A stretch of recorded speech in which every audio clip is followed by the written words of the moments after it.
Pada konfigurasi sebelumnya kita hanya memiliki dua harddisk. Yang pertama adalah harddisk 500 GB ini, dan yang ini 500 GB. Kedua harddisk ini saat di mirroring akan kecil menjadi hanya 500 atau setengahnya. Oleh karena itu saya tambahkan harddisk 2 lagi yang berkapasitas 1 tera. Ini 1 tera dan saya tambahkan lagi 1 tera. Sehingga pada konfigurasi kita kali ini kita memiliki dua pool, atau ada dua harddisk yang kita mirroring. Yang pertama ini dan yang kedua ini. Jadi yang pertama ini akan sama-sama kita mirror menjadi 500 GB. Nah, yang ini 1 terabyte akan kita mirror juga menjadi 1 terabyte. Jadi ini setengahnya mirror, setengahnya yang terpakai.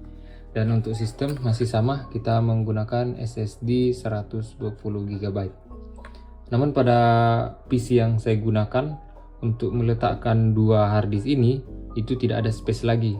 Karena bracket harddisknya yang seperti ini, itu hanya mampu menampung untuk dua harddisk HDD dan HDD. Nah, agar bisa menampung harddisk lagi, maka tempat DVD drive-nya yang di bagian atas itu saya ganti. Saya pasang bracket, dimana bracketnya itu seperti ini. Ini adalah bracket untuk menggantikan DVD drive.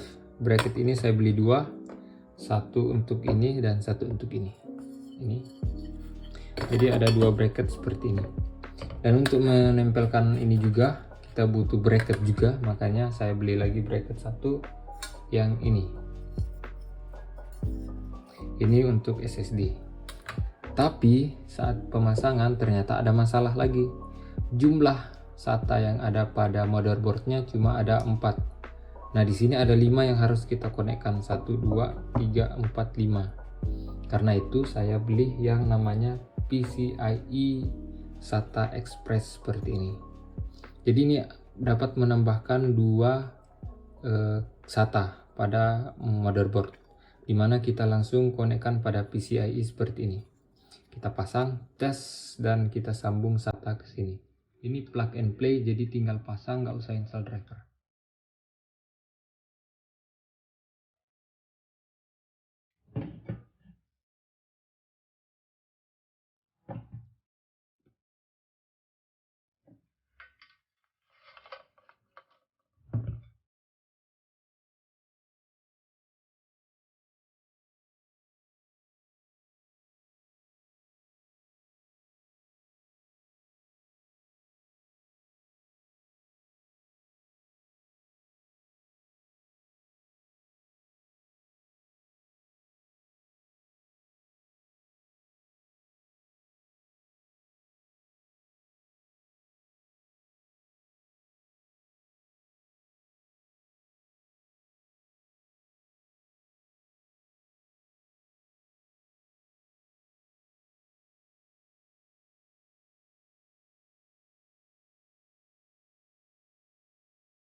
Ini dia PC yang saya gunakan, dimana kita akan menggunakan 3, 4, 5 kabel SATA.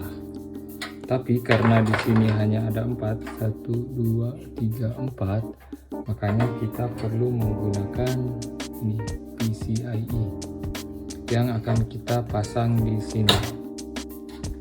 Nah, caranya itu sangat mudah, cukup kita pasang seperti ini.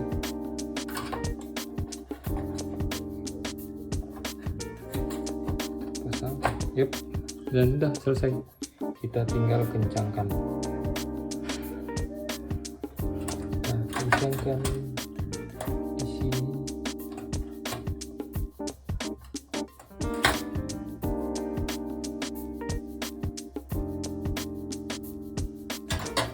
Menggunakan ini.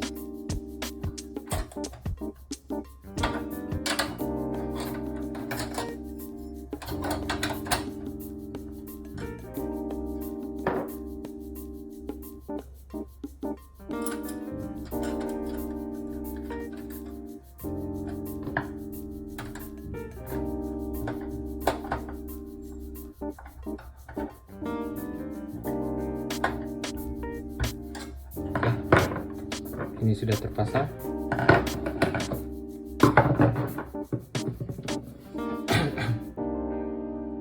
Setelah itu kabel power kita singkirkan dulu.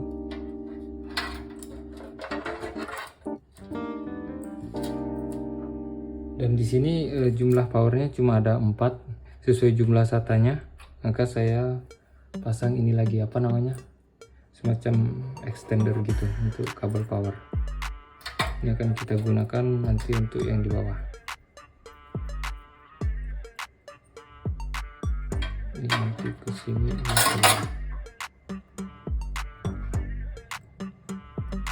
Yep, sudah selesai.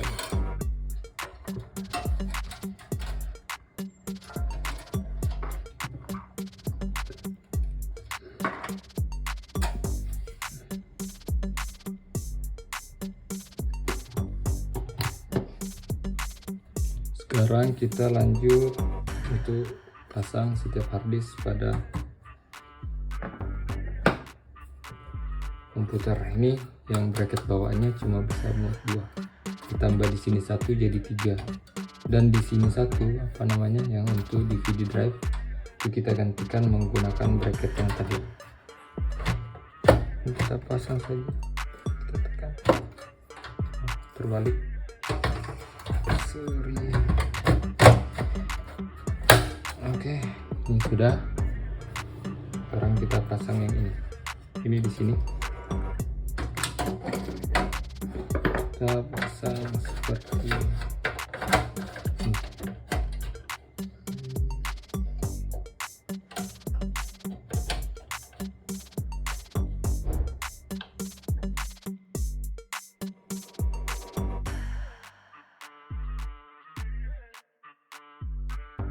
Sekarang yang ini kita pasang di sini.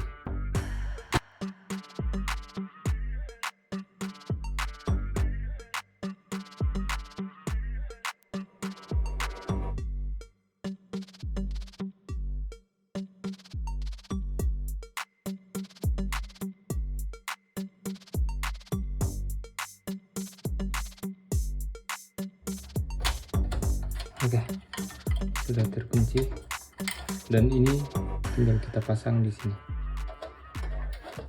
Tapi sebelum itu kita pasang SATA dulu. Ada 1,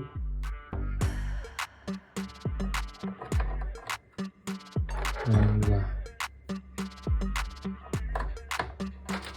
Kita pasang di sini.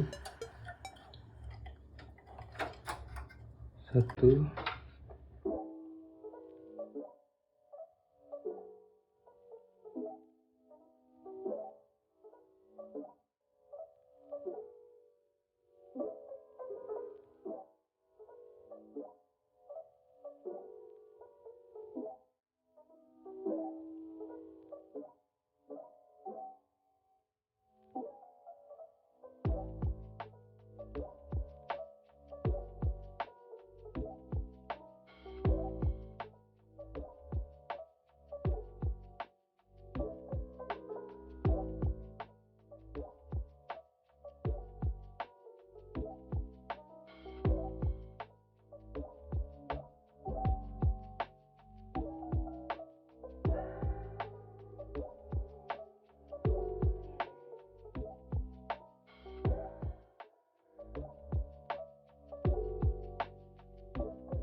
Oke, ini adalah tampilan BIOS di mana kita akan memilih boot menu. Kita enter boot menu ini, maka kita akan diarahkan untuk memilih sumber kita akan melakukan booting. Kita pilih USB, karena di USB tadi sudah saya install bootable untuk Trunas. Nah, proses ini akan kita tunggu aja sampai selesai, maka dia akan otomatis redirect.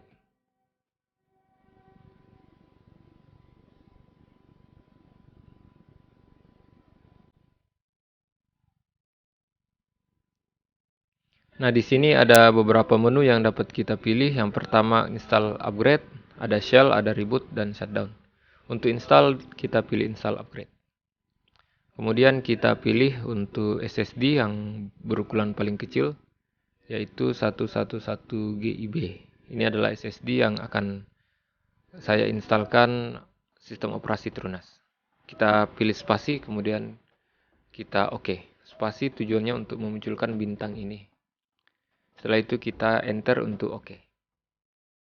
Nah, di sini ada peringatan lagi bahwa semua data yang ada pada SSD kita akan dihapus. Kemudian kita yes saja di sini.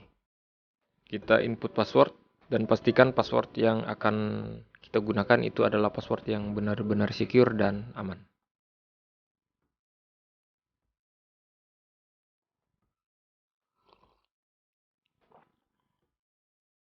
Setelah selesai, kita pilih oke lagi dan akan ada pilihan boot dari UEFI atau BIOS. Kita pilih UEFI. Setelah itu kita pilih create swap dan kita tinggal tunggu proses installnya sampai selesai.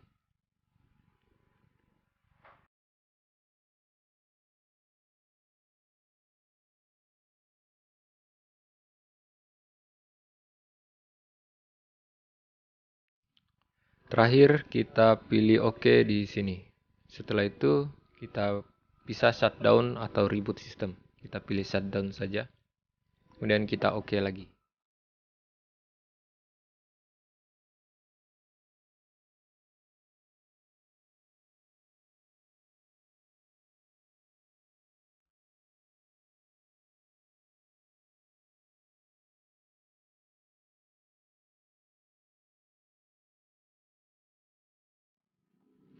Nah, di sini setelah proses instalasi selesai dan kita akan mendapat IP, di mana IP ini akan kita gunakan untuk login ke web UI dari Trunas.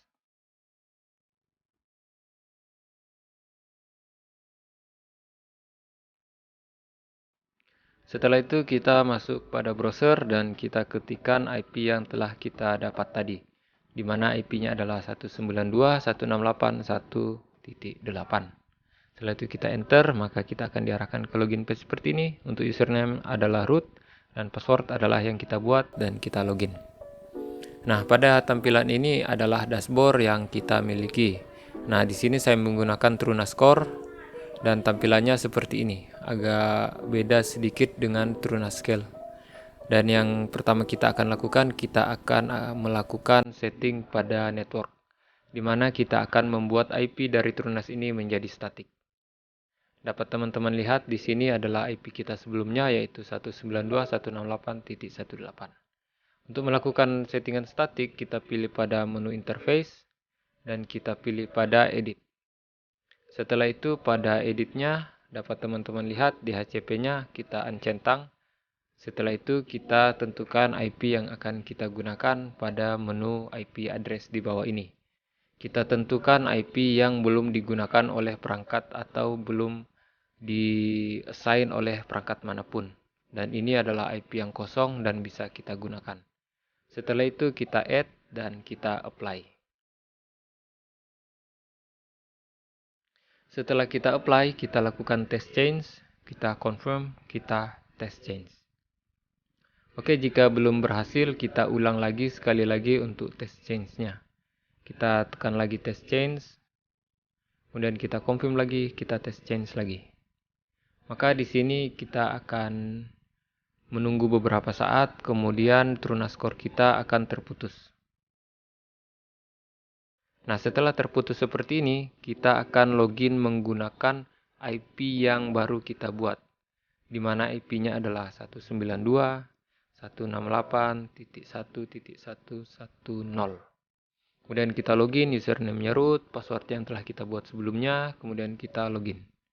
Dan di sini ada pop-up untuk pemberitahuannya, kita save dan kita close.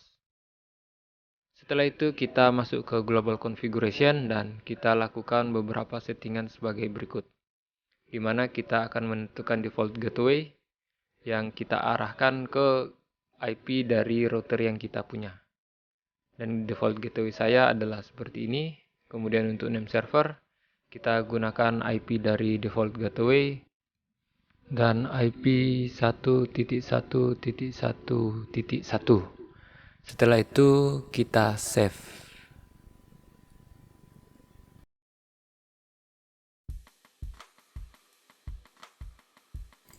Tahap selanjutnya adalah membuat pool. Kita masuk pada storage, pools, dan kita pilih add. Kemudian kita buat pool baru. Setelah itu kita create pool. Nah, pada pool ini saya akan bagi menjadi dua. Yang pertama adalah main pool dan yang kedua cloud pool. Dimana untuk main ini saya gunakan kapasitas 2 tera. Setelah itu untuk RAID-nya saya gunakan mirror dan namanya saya akan beri nama menjadi main. Jadi pada pool main ini saya akan simpan data-data yang ada pada laptop, komputer dan yang lain-lain, dan saya akan sebarkan melalui SMB. Kemudian kita create, kita confirm, kita create pool.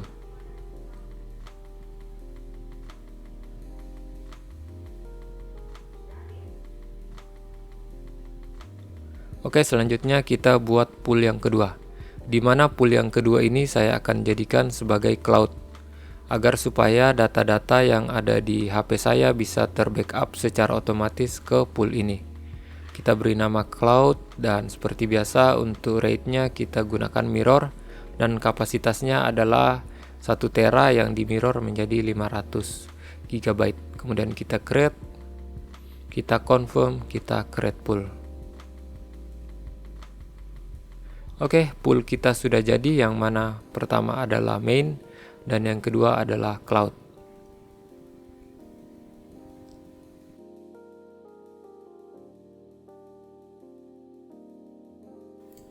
Selanjutnya kita akan membuat user, di mana user ini kita buat agar dapat mengakses pool yang telah kita buat. Kita masuk pada akun dan pertama kita masuk pada grup. Pada grup ini saya akan buat satu grup yang bernama home. Kemudian kita submit. Setelah itu kita masuk pada user, kemudian kita add juga, kemudian kita beri full name. Di sini pertama yang akan saya buat adalah user untuk saya sendiri. Kita beri username-nya bebas. Setelah itu untuk passwordnya kita buat password yang secure juga dan aman. Kita ulangi lagi sekali untuk confirm, dan pada new primary group ini kita uncentang dan kita pilih grup home. Setelah itu untuk grupnya kita centang dan sudonya kita centang juga dan kita submit. Selanjutnya kita buat untuk kakak saya yaitu Rosita. Kita buat full name-nya dan username-nya juga. Sama seperti tadi kita buat password yang secure juga dan sangat aman. Kemudian untuk primary group kita uncentang juga agar tidak ada grup baru. Dan pada primary group yang di bawah kita pilih home. Kemudian grupnya kita centang dan kita tidak beri akses pada sudo. Setelah itu kita bisa cek pada home siapa saja anggotanya dan kita lihat sudah ada saya dan kakak saya. Kemudian kita save dan selesai.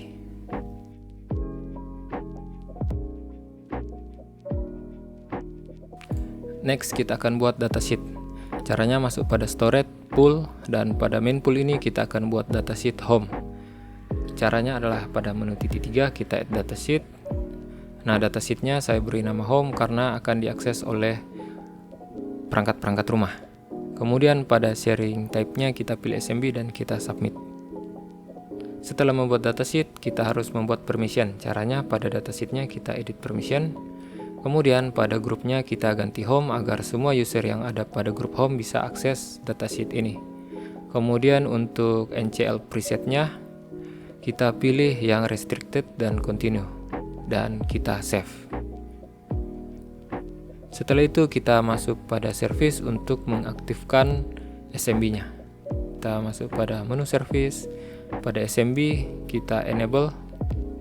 Kemudian untuk start automatically-nya kita centang, dan pada menu edit kita biarkan secara default. Kemudian kita cancel dan kita aktifkan sharing SMB-nya dengan cara masuk ke menu share. Kita pilih SMB, Windows Share, dan kita add. Di sini kita pilih datasheet yang akan kita sharing, yaitu adalah datasheet yang bernama home, dan kita submit. Oke, selesai. Setelah itu kita bisa akses datasheet kita pada File Explorer. Kita akan buka File Explorer. Caranya // IP dari TrueNAS yang kita miliki. Di sini IP-nya adalah 192.168.1.110. Kemudian untuk datasheet-nya dapat teman-teman lihat sudah bisa kita akses. Dan saya akan coba untuk copy satu file atau beberapa file. Nah, namun sebelum itu kita akan map dulu network drive-nya agar datasheet ini dapat dengan mudah kita akses dan tidak perlu mengulang-ulang untuk mengetik IP address. Caranya cukup mudah, kita masuk pada datasheet-nya lagi, kemudian kita klik kanan dan kita map network drive. Setelah itu kita finish.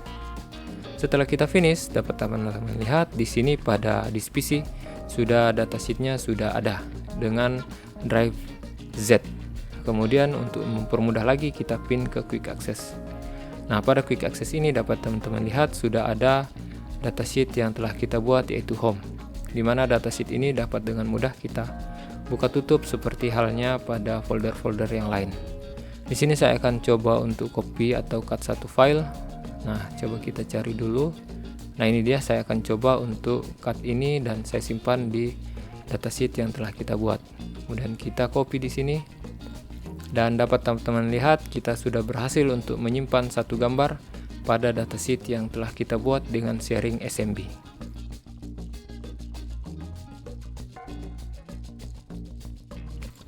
Seperti yang teman-teman lihat pada video saya sebelumnya, di mana pada video sebelumnya saya berhasil membuat NAS, namun pada NAS itu hanya dapat diakses melalui local network atau jaringan lokal rumah ini. Jika kita berbeda jaringan, maka tidak akan bisa diakses. Oleh karena itu, saya akan membuat alternatifnya menggunakan Nextcloud. Namun pada Nextcloud ini saya khususkan hanya untuk backup data pada HP-HP yang ada di rumah ini. Jadi contoh pada handphone saya, kadang memorinya itu penuh. Nah, data-datanya yang di galeri otomatis harus saya hapus. Daripada saya hapus, mending saya backup di cloud. Jadi kemudian hari jika saya butuh, bisa saya download lagi.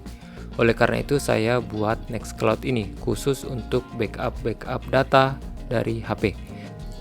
Di sini juga ada yang kelupaan, lupa kerekam. Jadi untuk pertama kali saat kita ingin install plugin, pertama-tama saat kita klik menu plugin ini, maka kita akan diarahkan untuk memilih pool mana yang akan kita gunakan sebagai tempat menginstal plugin ini. Nah, karena di sini saya gunakan pool cloud untuk menginstal Nextcloud, maka saya pilih cloud dan kita next. Setelah itu kita bisa masuk pada menu seperti ini untuk proses install Nextcloud. Oke, langsung saja kita pilih pada Nextcloud dan kita install. Setelah itu pada menu DHCP-nya kita uncentang untuk membuat statik, tapi di sini saya akan buat secara DHCP. Jadi saya centang DHCP, kemudian kita beri nama NT Nextcloud atau Nichuan Tech Nextcloud. Setelah itu kita save dan proses install akan berjalan. Proses install ini akan berjalan cukup lama tergantung dari spesifikasi komputer yang teman-teman miliki. Dan kita akan lanjut setelah proses instalasi ini selesai.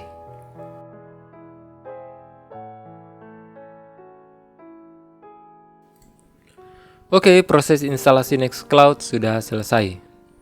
Ini kita close. Kemudian kita masuk pada Nextcloud-nya. Kita manage dengan cara pada pojok kanan ini ada tanda panah. Kemudian kita manage. Nah, di sini your connection is not private, artinya bahwa koneksi kita belum private, jadi kita perlu install SSL. Nanti akan kita install, dan di sini muncul lagi access through untrusted domain. Jadi domain yang kita gunakan untuk Nextcloud perlu kita trusted dulu, kemudian kita bisa akses Nextcloud-nya. Caranya kita masuk pada jail. Nah, pada jail ini kita buka shell. Nah, pada shell ini kita masukkan perintah konfigurasi yang akan kita gunakan untuk mengakses domainnya. Nah, untuk list-list konfigurasinya atau list-list komen lainnya akan saya sertakan pada notepad yang dapat teman-teman download. Untuk komen lainnya dapat teman-teman lihat di sini sebagai berikut.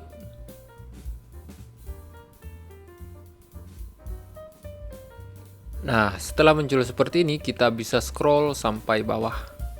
Kita cari list trusted domain. Kita scroll lagi. Nah, ini dia di atas trusted domainnya. Dapat dilihat di sini bahwa trusted domain yang kita gunakan itu domain yang digunakan oleh Trunas juga. Oleh karena itu kita hapus dan kita beri domain yang baru. Tapi di sini saya buat tanda panah. Maksudnya adalah agar semua domain atau IP yang kita gunakan itu didefinisikan sebagai trusted domain. Kemudian kita save dan kita buka Nextcloud-nya lagi. Kita refresh dan kita berhasil untuk mengakses Nextcloud. Setelah itu kita masuk ke Trunas lagi, kita lihat pada plugin, dan pada Nextcloud ini kita lihat pada post install node. Nah, di sini ada usernya dan password yang dapat kita gunakan untuk login. Ini setelah kita login kita bisa ganti. Ini hanya untuk pertama kali login saja.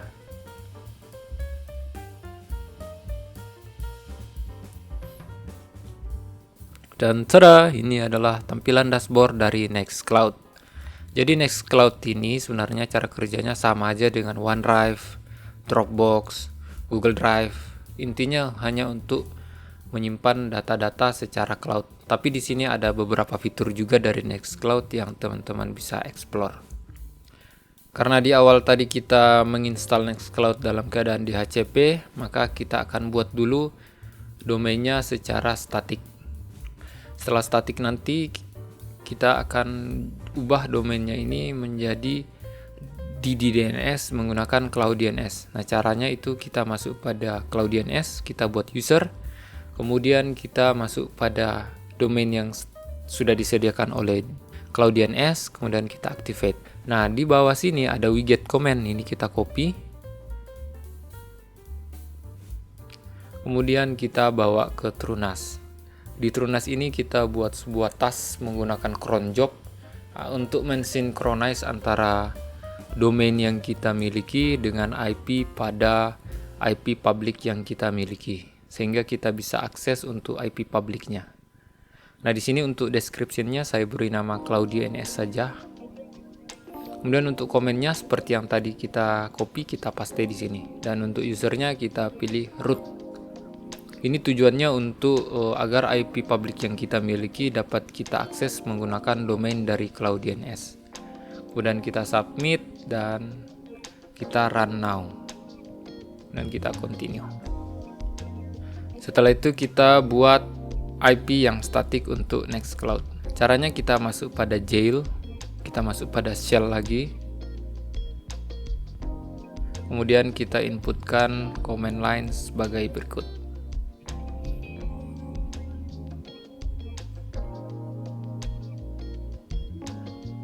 Nah, ini IP yang sekarang yaitu IP DHCP, kita akan rubah menjadi statik.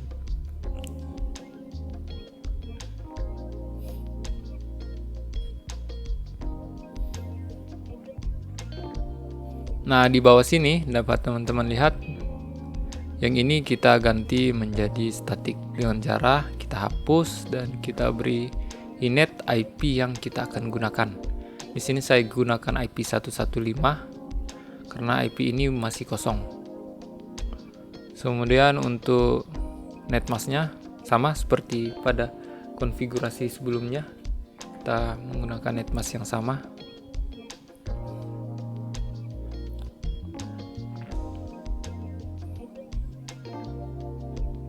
Setelah netmasknya selesai, kita buat default routernya atau default gateway, sama aja. tapi di sini diberi nama default router.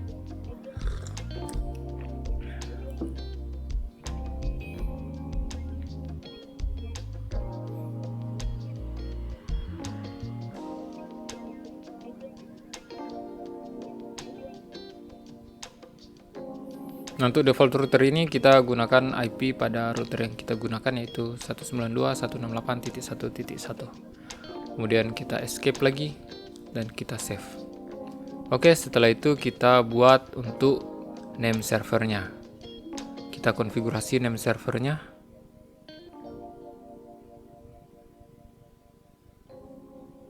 Nah, di sini udah ada name server, kita tinggal tambahkan lagi satu name server sesuai dengan global configuration pada network yang kita buat sebelumnya.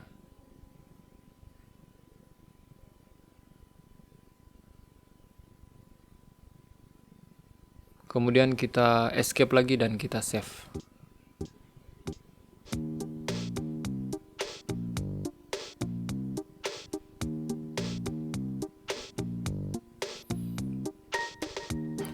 Nah, ini untuk servisnya kita restart dulu.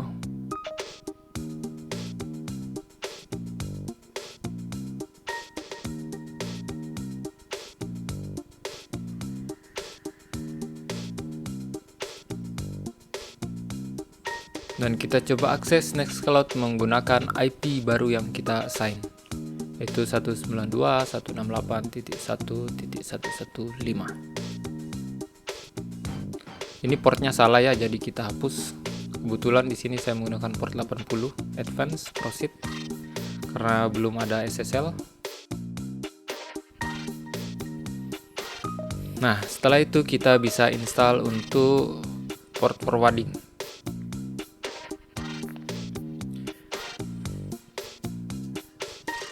Nah, kita login pada router IndiHome. Di sini saya menggunakan router IndiHome yang ZTE.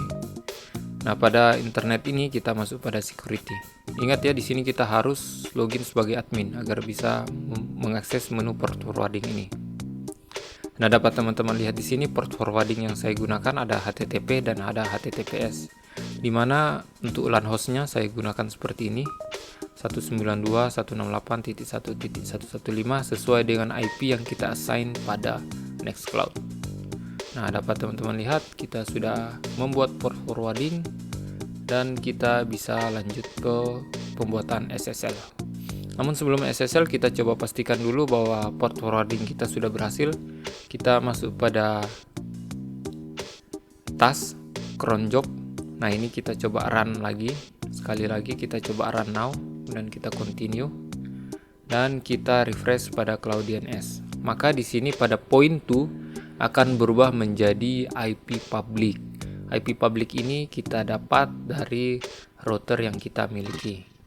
Nah, coba kita akses menggunakan domain dari Cloud DNS. Nah, di sini ini ada triknya lagi nih. This site can be reached. Ini akan terjadi saat kita menggunakan domain yang baru. Nah, ini akan kita solve belakangan. Kita akan install dulu SSL-nya, kemudian kita lanjut untuk solving problem yang ini. Untuk install SSL kita seperti biasa masuk pada shell. Setelah itu kita install SSL-nya. Dengan cara port snap, fetch. Nah, ini agak lama ya prosesnya. Nanti akan mungkin saya percepat.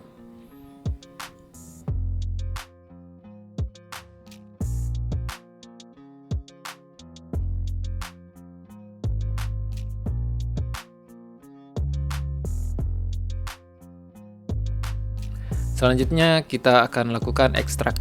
Jadi port snap yang sudah kita fetch ini akan kita ekstrak dulu.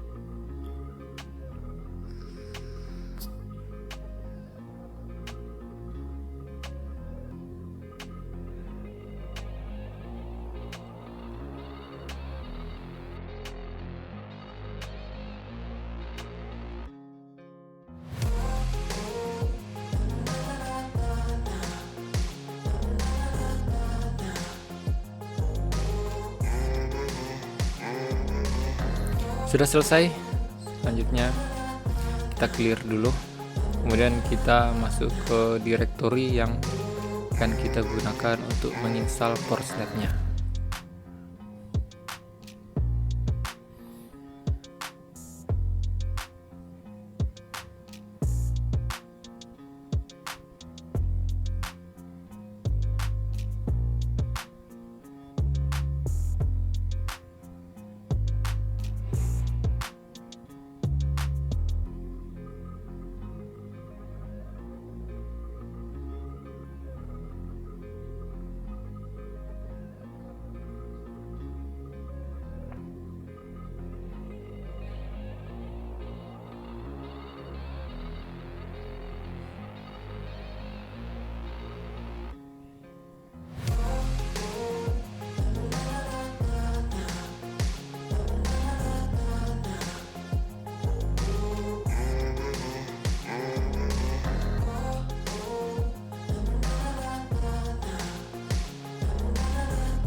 Nah, di sini setelah kita definisikan domain yang kita gunakan, kita akan diminta untuk mengisi beberapa data. Salah satunya adalah email.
Setelah itu ada satu lagi, jadi SSL ini hanya berlaku sekitar 90 hari atau 3 bulan. Jadi untuk mengklaim sertifikat baru kita perlu membuat cron job, yaitu auto renewal SSL. Dengan cara kita beri komen seperti ini. Jadi setiap SSL kita kadaluarsa akan di running dengan program yang sama untuk mengklaim sertifikat baru. Jadi SSL kita akan terus aktif karena hanya berlaku sekitar 3 bulan kalau nggak salah ya. Jadi setiap 3 bulan itu akan di running lagi untuk klaim sertifikat yang baru lagi. Jadi SSL kita akan ya berulang-ulang seperti itu. Ini kita komennya, teman-teman bisa ikuti saja.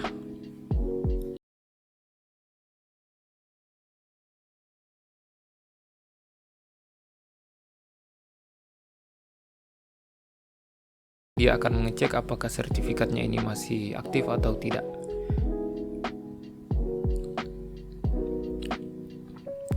Setelah kita buat, kita harus run now dulu untuk memastikan bahwa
nah itu udah selesai, kemudian kita save.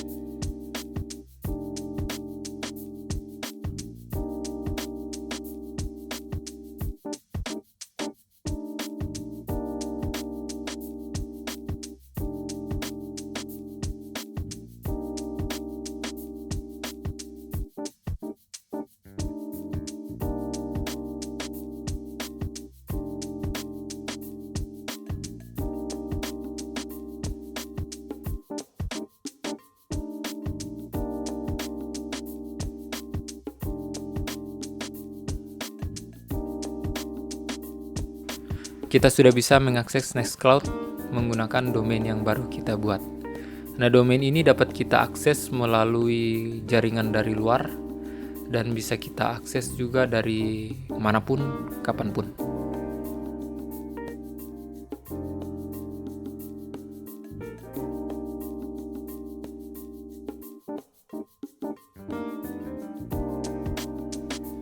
Nah, di sini akan saya contohkan cara mengakses Trunasnya melalui HP. Nah, dapat teman-teman lihat di sini saya menggunakan domain yang telah kita buat. Kemudian kita masuk, dan ini saya menggunakan internet dari seluler, tidak menggunakan internet dari jaringan lokal. Jadi dapat dipastikan bahwa kita dapat mengakses Nextcloud dari mana saja dan kapan saja.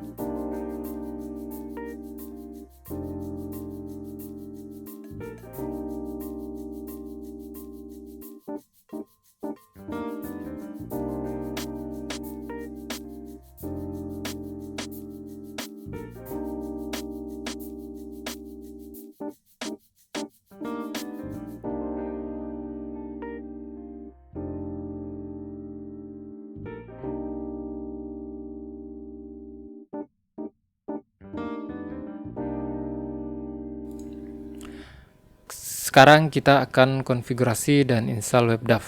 Caranya kita masuk pada service. Nah, di menu service ini kita scroll ke bawah. Maka di sini ada WebDAV. Ini kita enable. Terus kita centang start automatically-nya. Nah, pada menu action kita pilih configure dan protokolnya kita pilih HTTP. Kemudian untuk portnya kita pilih 8080 Ini bebas dari teman-teman. Terus untuk authentication-nya di sini ada no authentication, tanpa authentication sama sekali, ada basic, dan yang terakhir ini yang paling secure. Kita gunakan yang ini. Kemudian untuk passwordnya kita buat yang secure juga, yang aman. Kita definisikan di sini. Setelah itu kita save. Setelah kita aktifkan WebDAV-nya, kita masuk ke sharing, kita pilih WebDAV share. Nah, di sini untuk menambahkan kita add, kita beri nama. Saya beri nama contoh, kemudian deskripsi, nggak apa-apa kosong. Kemudian untuk datasheet yang ingin kita share, di sini kita pilih, kita mau share datasheet yang mana. Kemudian setelah kita pilih, kita submit. Nah, di sini saya sudah share 3 datasheet, yaitu arsip, home, dan trash. Nah, datasheet itu adalah datasheet yang telah kita buat sebelumnya, di mana ini adalah datasheet arsip dan ini adalah datasheet home. Jadi datasheet ini adalah datasheet yang telah kita buat pada pool dan dapat kita akses menggunakan WebDAV. Karena sebelumnya hanya kita akses menggunakan SMB, sekarang kita bisa menggunakan WebDAV.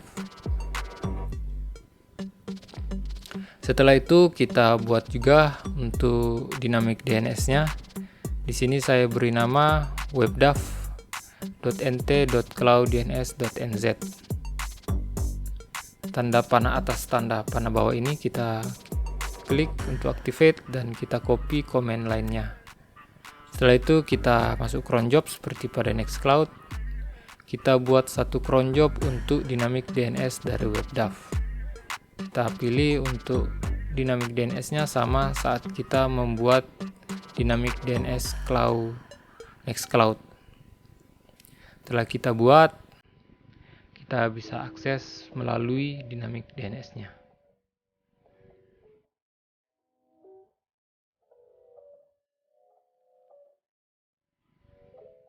Nah, di sini saya contohkan untuk akses menggunakan HP, di mana HP ini terhubung dengan seluler data.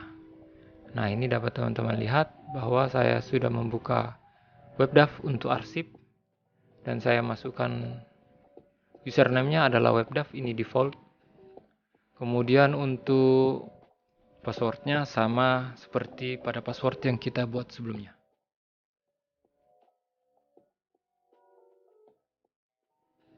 Nah, dapat teman-teman lihat di sini, ini adalah data yang ada pada arsip. Jadi datasheet yang pada arsip sama dengan datasheet yang ada di sini. Nah, di sini data-datanya bisa kita akses di luar jaringan lokal. Sehingga data-data kita yang ada pada datasheet yang sudah kita share SMB, itu kita bisa akses melalui WebDAV. Nah, untuk teman-teman yang bertanya sebelumnya, itu kita bisa menggunakan browser seperti ini agar data yang ada pada lokal network kita dapat kita akses dari jaringan luar. Ini adalah contoh-contoh data yang ada di dalam datasheet lokal jaringan saya.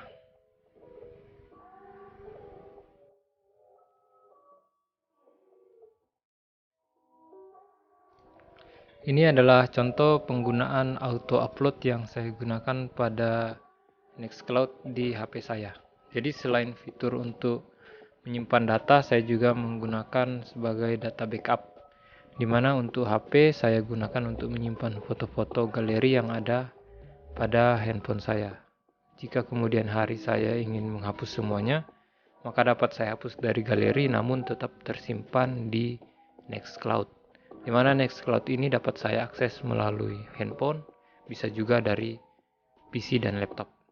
Untuk mengaktifkannya kita bisa masuk pada setting. Nah, di sini pada menu auto upload kita bisa enable semuanya. Namun di sini saya gunakan hanya untuk WiFi connection. Sehingga saat saya menggunakan data seluler, maka data-data yang ada pada galeri tidak akan terupload secara otomatis. Hanya saat terhubung dengan WiFi. Jadi bisa lebih hemat untuk datanya. Dapat teman-teman lihat ini adalah isi dari galeri yang sudah saya auto upload atau auto backup ke Nextcloud. Nah, ini saat saya coba hubungkan dengan data WiFi, maka teman-teman lihat, maka data yang ada pada galeri akan otomatis terupload seperti ini. Dapat dilihat bar di bawahnya itu menandakan proses upload sedang berjalan, dan jumlah file yang ada di dalam ini semakin berkurang, berarti file yang tertunda itu semakin berkurang dan sudah terupload.